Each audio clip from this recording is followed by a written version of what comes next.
Bienvenidos y bienvenidas a su programa Monseñor Romero y la misión del Evangelio. Un programa que lleva dos objetivos: conocer a Monseñor Romero y estudiar la Sagrada Escritura con un juicio crítico desde la teología de la liberación. Cada día tendremos un encuentro con Monseñor Romero y con el Dios de Jesús.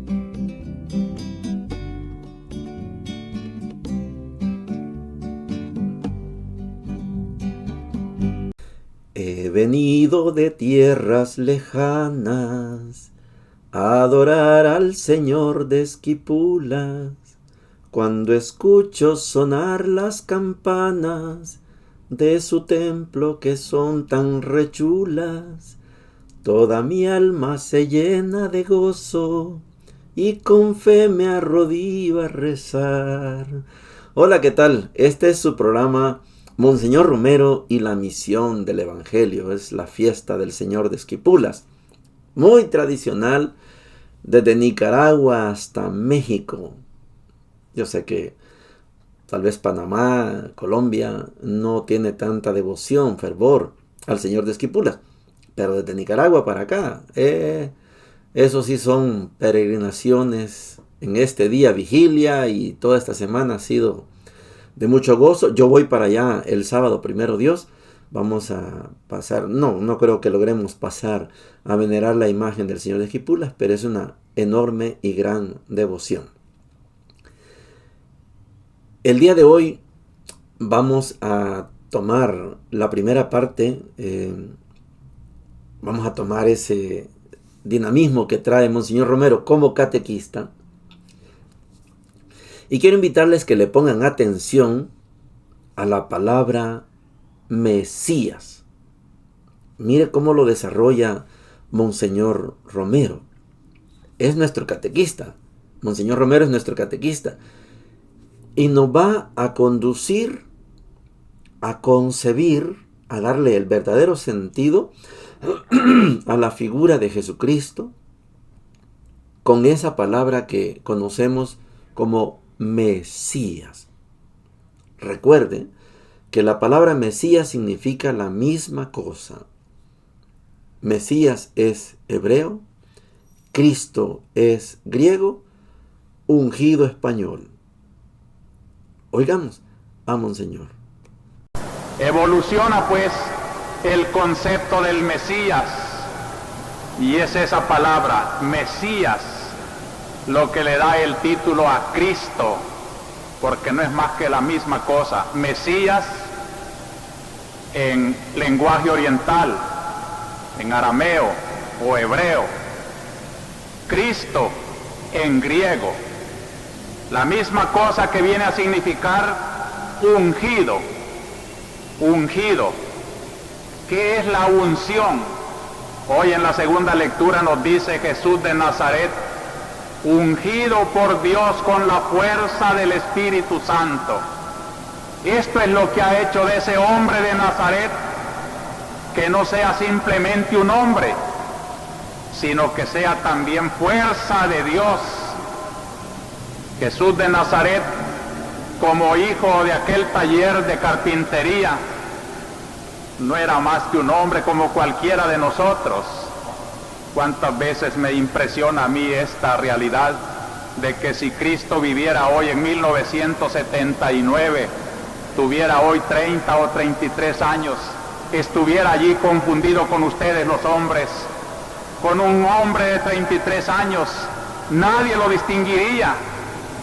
Tal vez venido de un cantón, allá vive con su mamá, es la Virgen, que nadie la conocería, tal vez estaría aquí entre nosotros también.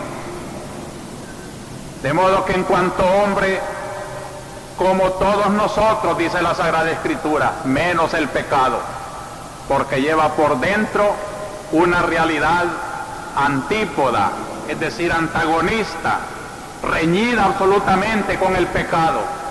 Es lo que estoy llamando yo hoy la realidad mesiánica. Es el Mesías, es el Cristo. llegó a ser tan común esta palabra, el ungido, el Cristo, el Mesías, que ya es corriente para nosotros no llamarlo simplemente Jesús, sino que le agregamos Cristo. Jesucristo es la expresión completa del nombre que Dios le señaló.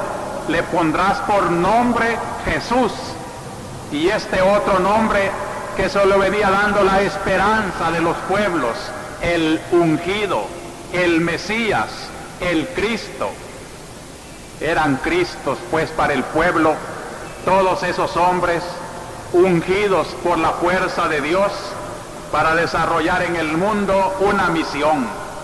Y así era como el Viejo Testamento nos presenta como ungidos a los reyes, a los sacerdotes, a los profetas, a los patriarcas. Gestos simpáticos como aquel del sacerdote Samuel, que inspirado por Dios se va a una familia de Belén y Dios le va a señalar a quién debe ungir, y lleva el depósito de aceite para que cuando Dios le diga ese es el futuro rey, Samuel lo va a ungir, le va a echar aceite, y aparece el jovencito David, y a David lo unge Samuel como sacerdote, y desde aquel momento sus hermanos, que todos eran mayores que él, lo respetan como ungido, y la historia le da razón. El más grande rey de Judea, David, que va a dar también nombre al Mesías, hijo de David, porque en ese rey se caracteriza el rey salvador, el rey grande que da unidad al pueblo, el rey que eleva al pueblo a cantarle alabanzas a Dios. De ese rey Mesías desciende el Mesías rey, que es Cristo, cuyo reino no tendrá fin. Qué hermoso cuando los leprosos y los paralíticos le gritan a su paso: Jesús, hijo de David. Era decirle: Mesías, ten compasión de nosotros. Qué hermoso cuando la samaritana, sedienta ya de esa agua misteriosa, a la pregunta de Cristo si conoce al Mesías, ella le dice: sé que ha de venir. Era la esperanza, ha de venir. Yo soy, le dice Cristo. Qué epifanías más bellas cuando Cristo se presentaba así: yo soy. Yo tengo ya esos poderes anunciados por los profetas y por los reyes y por todas las figuras del Viejo Testamento. Los ungidos no eran más que figuras del Cristo, del ungido por antonomasia, del Cristo que lleva en sí la plenitud de las riquezas y de las fuerzas que Dios quiere traer al mundo para enriquecer a los hombres, para salvarlos del pecado. Por eso Cristo tiene mucho cuidado en precisar en su predicación cómo es su mesianismo, porque había muchas equivocaciones, y este momento en que Cristo hace su epifanía en medio del pueblo es muy parecido, queridos hermanos, a este momento 1979 en El Salvador. Y así como entonces había movimientos populares que buscaban en ese Mesías una salvación temporalista, política, y creían que ese Cristo anunciado era el que iba a sacudir el yugo del poder romano. Había también quienes tenían el concepto verdadero del Mesías, y Cristo cultivaba este concepto verdadero, y por eso dice, cuando lo querían hacer rey con estos ideales de mesianismo político, él se huía a la montaña, porque no era esa la salvación que él traía. Qué maravilla de catequesis de Monseñor Romero sobre Jesús como el Mesías.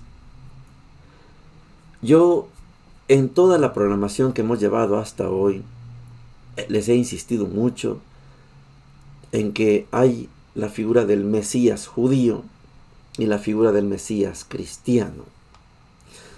Yo no voy a opacar las palabras de Monseñor Romero, jamás, pero solo quiero, por razones prácticas, por la figura, por los nombres que usamos, ahí puede haber una confusión, y Monseñor nos previene precisamente hoy. Quiero decirles que lo que Monseñor nos está explicando es que no basta con que a Jesús le llamemos Mesías. Porque Mesías significa, Mesías es en hebreo, arameo, Cristo es en griego, y en español significa ungido. Pero hay que tomar una conciencia de la realidad de las palabras. Jesús es ungido, ¿vale? ¿Está bien? ¿Quién más fue ungido? Todos los sacerdotes y todos los reyes. Todos eran ungidos. Y por eso, por ser ungidos, entonces todos esos eran Cristos. Sí, así lo explica Monseñor Romero.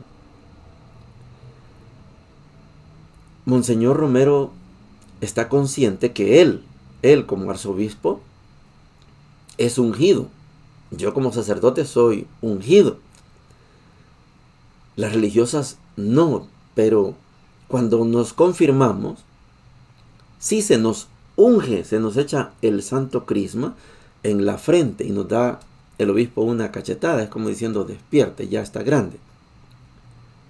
Cuando vamos a visitar a un enfermo, también le echamos aceite, el aceite de los enfermos, el óleo de los enfermos. Cuando bautizamos a un niño, le ungimos con el aceite de los catecúmenos primero, le echamos agua en la cabeza después, y donde cayó el agua, echamos el santo crisma, como diciendo, este bautismo es imborrable. Esta es la ceremonia. En lo propio del nombre, yo les he dicho a ustedes, tomando en consideración que Jesús no es el Mesías judío, Jesús es el Mesías cristiano, entonces viene otra caracterización. Y esto no lo dice Monseñor, esto lo dice la teología de la liberación, lo explica suficientemente. ¿Qué estoy diciendo? Jesús, cuando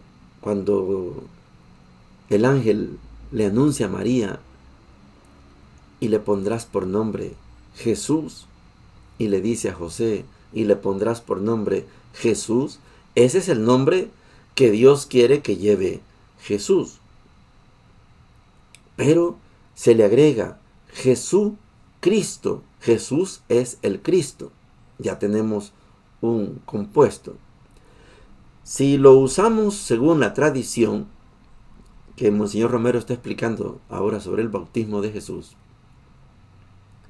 Jesús es el Cristo significa Jesús es el ungido. Hasta ahí llegaría, y ungido puede ser el sacerdote o el rey, igual. Entonces Jesús sería igual que el sacerdote, igual que el rey David.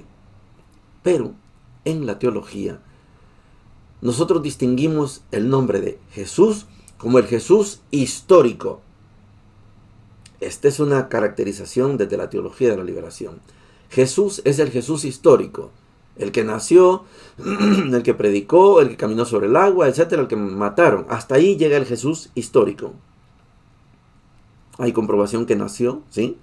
Hay comprobación que anduvo por ahí, sí. Hay comprobación de que lo mataron, sí. De lo otro, entonces viene la caracterización. Jesús es el histórico y Cristo es el resucitado. Este es el Mesías cristiano. David no resucitó. Los sumos sacerdotes, Anás, Caifás, no resucitaron. No. Jesús el histórico y Cristo el resucitado. Para nosotros, para usted y para mí, el nombre de Jesucristo no quiere decir, como lo vamos a estudiar ahora en la carta a los Hebreos, y lo está explicando Monseñor, no estamos diciendo Jesús el ungido. No, hasta ahí podría confundirse con Jesús el Mesías judío. No, para nosotros, para usted y para mí, Jesús es el Cristo histórico, el Jesús histórico, y Cristo es el resucitado. Por eso cuando yo menciono Jesucristo, estoy diciendo Jesús que vivió, resucitó. Este es el Mesías de nosotros. Bueno, quería explicarles esto porque Monseñor menciona esa palabra. Todos eran Cristos. Pues sí, todos eran ungidos. Entonces, cuidado, no vamos a confundir que Jesús es ungido, pero todos estos atrás también fueron ungidos. La diferencia entre el Mesías judío, que lo más que querían ellos era tener un rey que los unificara, como lo hizo David. Eso era el Mesías judío. A nosotros no nos interesa que venga un Mesías y que unifique a las 12 tribus de Israel. Eso no es el tema para nosotros, cristianos. Para nosotros, cristianos y cristianas, el Mesías es el que vino por todo el mundo. Este sí nos interesa. Y este es el Mesías cristiano. Quería explicar esto porque Monseñor va a seguir hablando en esta catequesis sobre el bautismo y ya explicó lo que significa la unción. Pero la unción la recibe Jesús, solo que hay una gran diferencia. No solamente hay una unción con el aceite como Samuel cuando ungió a David. No, aquí hay una unción con el Espíritu Santo. Esta es otra cosa. Y esto es lo que nosotros celebramos. El bautismo que nosotros recibimos no es con aceite como ungieron al rey David. No. Nosotros estamos recibiendo una unción con el Espíritu Santo. Ese es un tema suficientemente grande, pero queda planteado.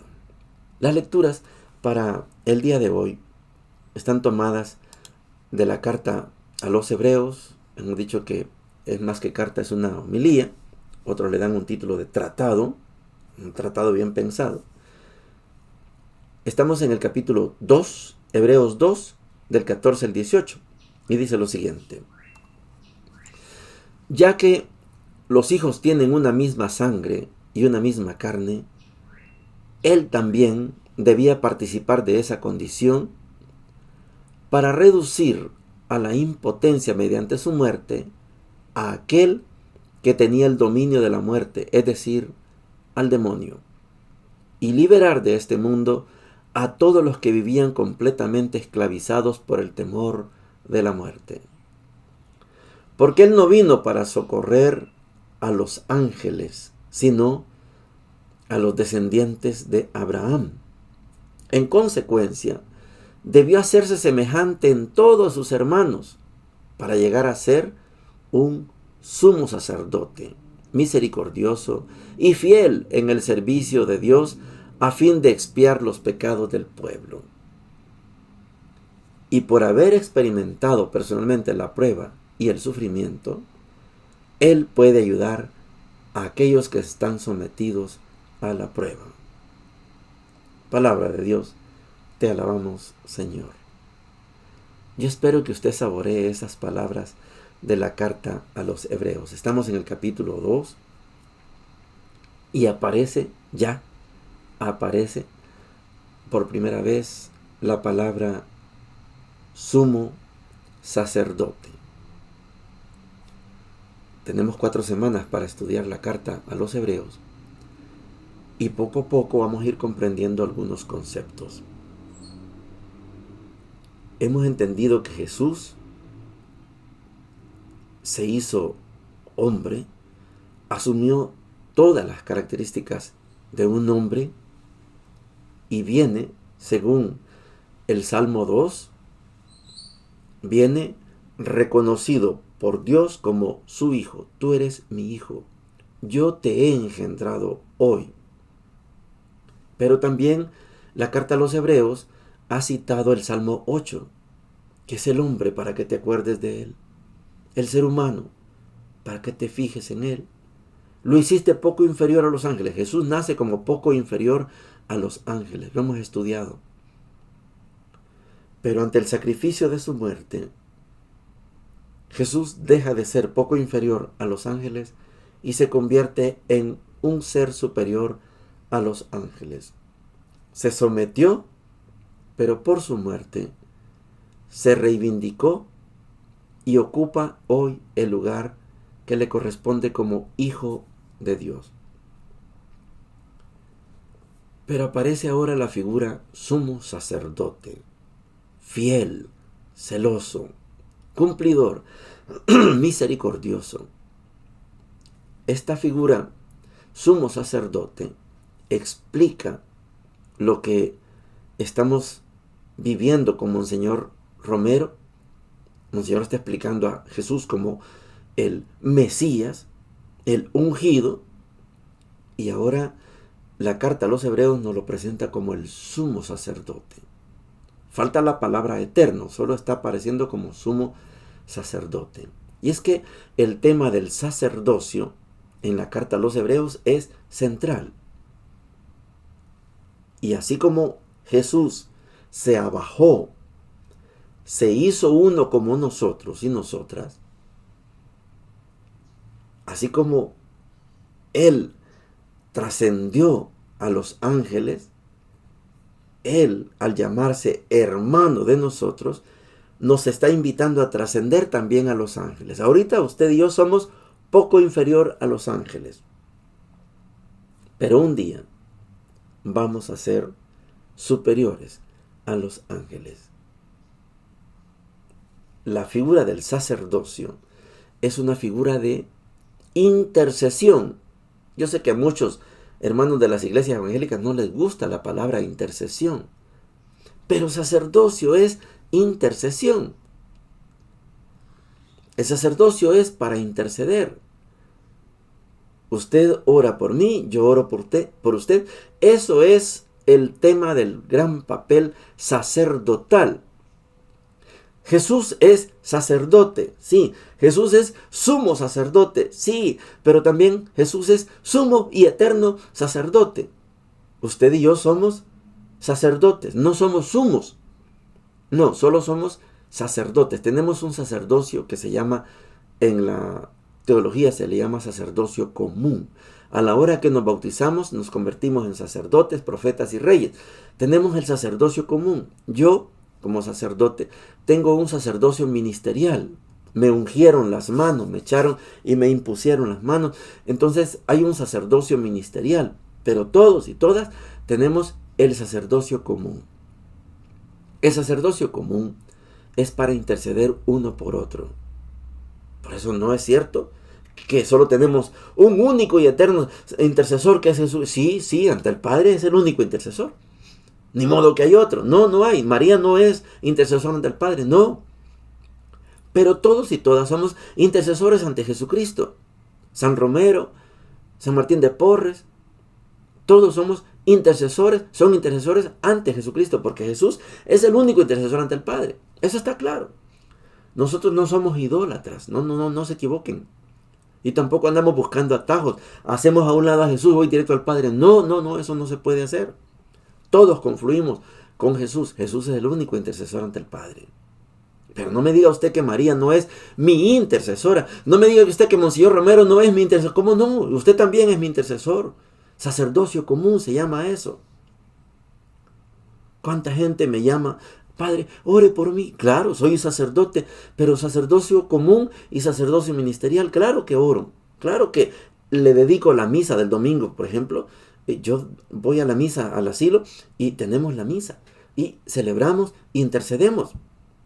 Yo le digo a usted, oren por mí. Sí, también ustedes son sacerdocio común. Intercedemos unos por otros. No es que porque el hecho de que Jesús sea el único intercesor, no hay nadie más intercesor. No, como no. Todos tenemos una intercesión ante Jesús. Jesús es el que presenta las cosas al Padre. En la misa, ponga la atención a la oración. Cuando dice, Señor, recibe estos dones, te lo pedimos por Jesucristo nuestro Señor. Todo es por Él. La oración siempre termina por Jesucristo nuestro Señor. Por Él pedimos todo. No somos idólatras. El sacerdocio común es la intercesión de unos con otros. El sumo sacerdocio, esta es otra cosa, es lo que estamos planteando ya en la carta a los Hebreos. El sumo sacerdote ya es un intercesor ante Dios, entendido en el mundo hebreo, en el mundo judío.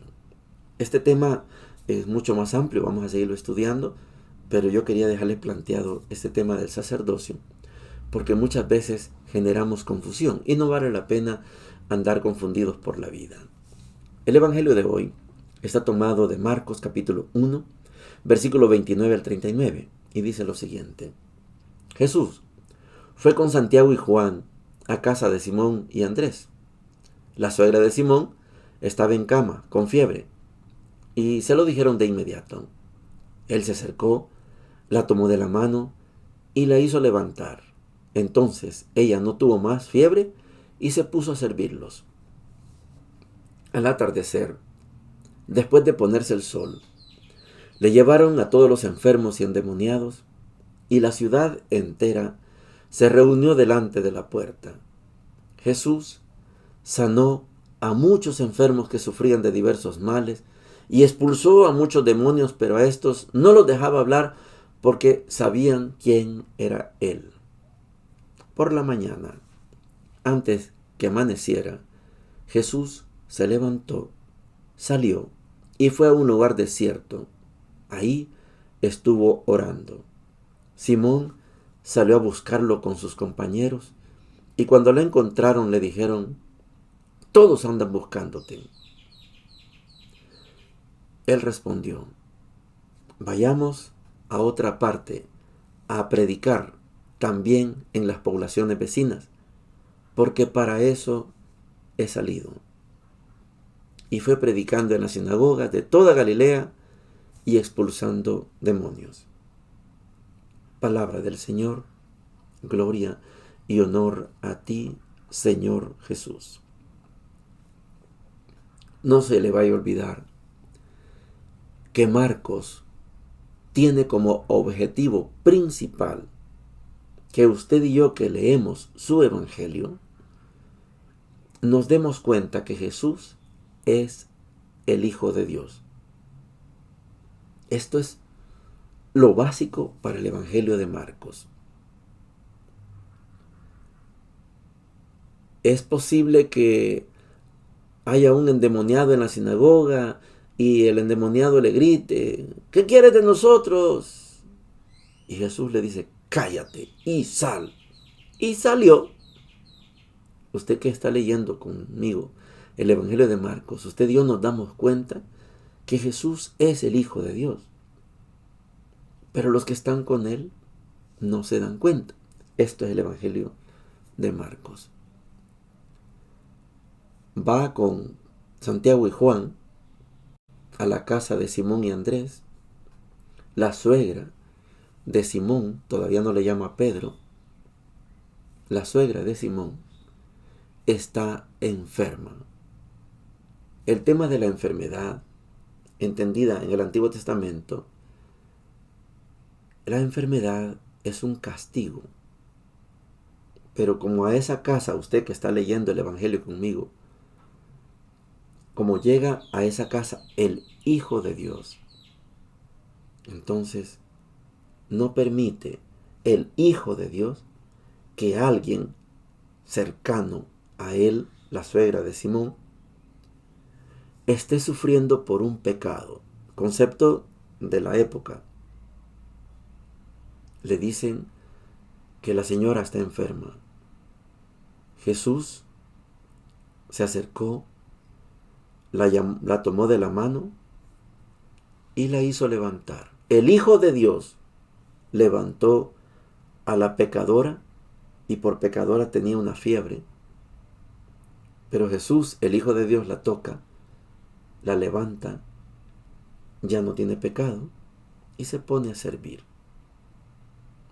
Usted y yo sabemos que Jesús es el Hijo de Dios. En el libro nadie lo reconoce como el Hijo de Dios. Quiero que nos fijemos temporalmente, de tiempo, que nos fijemos en los dos tiempos de los que habla Marcos. Marcos está escrito para paganos, no para judíos.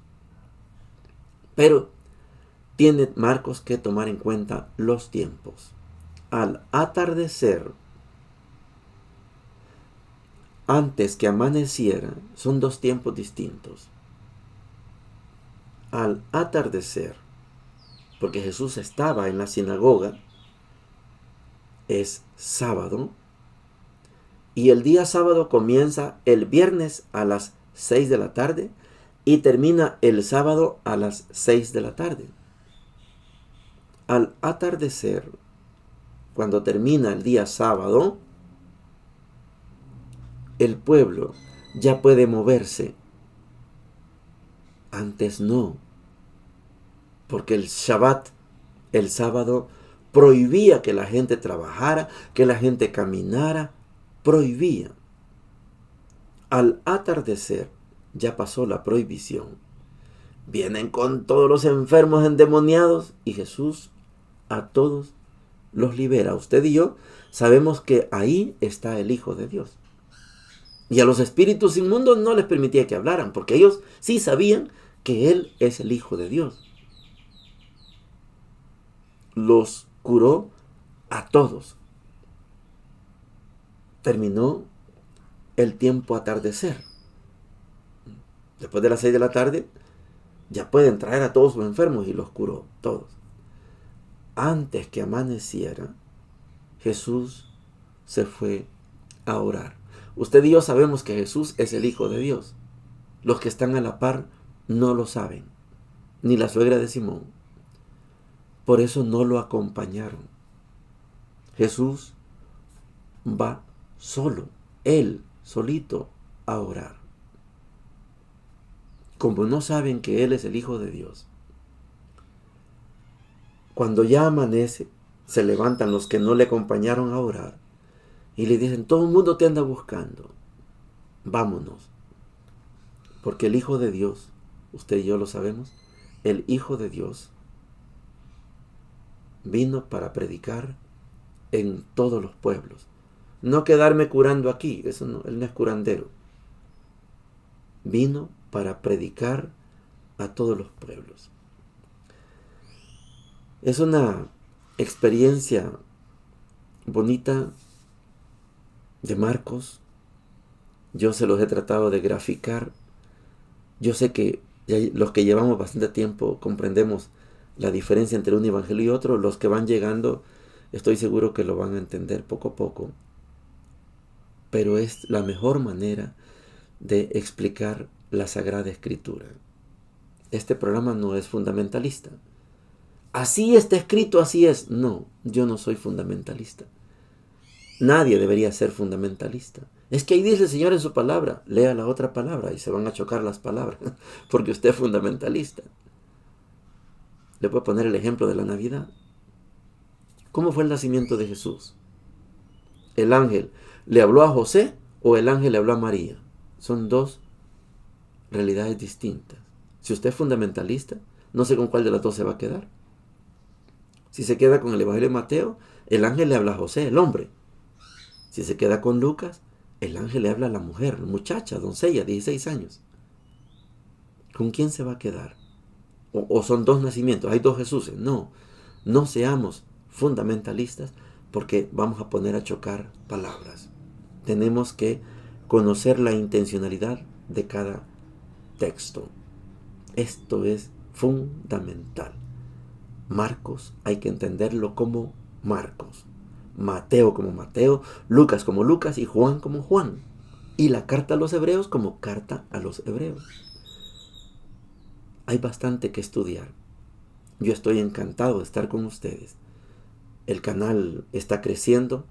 Ya pasé los 200 suscriptores.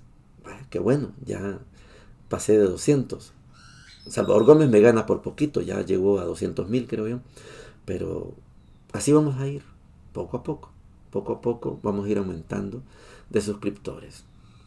A los que les llega el mensaje por WhatsApp, muchos de ustedes no se han suscrito al canal, pero no hay problema. Esto no es para monetizar, no. Es una catequesis. Y lo que más me gusta de este programa es que queda grabado. Y cuando usted quiera volver a oírlo, vaya al canal y ahí está. Porque a usted se le borra tal vez del teléfono. Vaya al canal, ahí está. Pero les invito, como les decía hace unos días, que tengamos la mente abierta, el corazón abierto, para que podamos aprender mucho más de esta experiencia de Monseñor Romero y de la palabra de Dios. Bendiciones para todos y para todas. Hemos presentado Monseñor Romero y la misión del Evangelio. Hasta la próxima.